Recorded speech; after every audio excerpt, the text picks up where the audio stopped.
दोस्तों नमस्कार। आज आप देख रहे हैं टैबलेट मोन्टास एल, जिसका कॉम्बिनेशन है montelukast sodium and levocetirizine hydrochloride tablet IP Indian फार्माकोपी।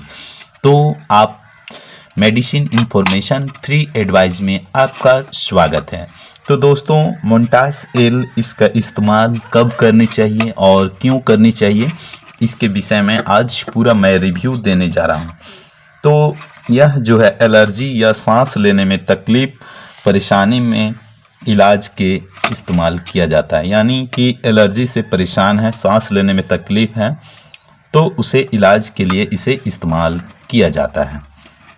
यह श्वसन मार्ग में सूजन को कम करता है, जिससे सांस लेने में आसान हो जाती है।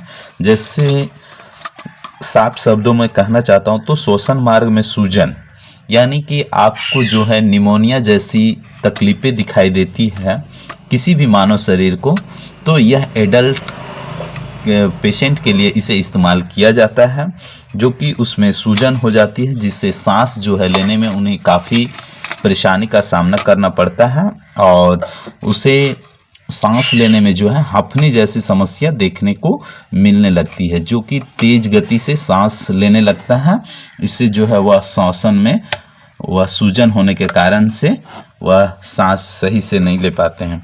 तो एलर्जी में भी यह काम करती है। जैसे आप इसे देख पा रहे हैं कि एलर्जी जैसे नाक का बहना, नाक में छींक आना, खुजली होना, सूजन आना और आंख से पानी आना, और निमोनिया के मुख्य इलाज के लिए इसे इस्तेमाल किया जाता है। साथ ही साथ दम्मा में भी इसे दिया जाता है। डॉक्टर के प्रिस्क्राइब के द्वारा यह मेडिसिन मिलने वाला दवा है।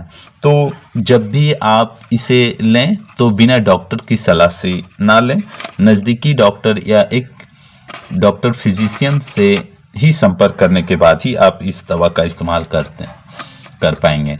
तो दोस्तों इसका मुख्य इलाज जो है एलर्जी रहित और श्वसन नली में सूजन के कारण में यह उपयोग किया जाता है। साथ ही साथ दमा में दिया जाता है। जैसे निमोनिया जो है, निमोनिया पेशेंट के लिए यह बहुत ही बेहतरीन मोंटिक्लास्ट्रोडियम लिवोसेट्रिजिन हाइड्रोक्लोराइड टैबलेट है। तो दोस्तों आज का वीडियो यहीं तक, फिर मिलते हैं नेक्स्ट वीडियो। तब तक के लिए जय हिंद, वंदे मातरम।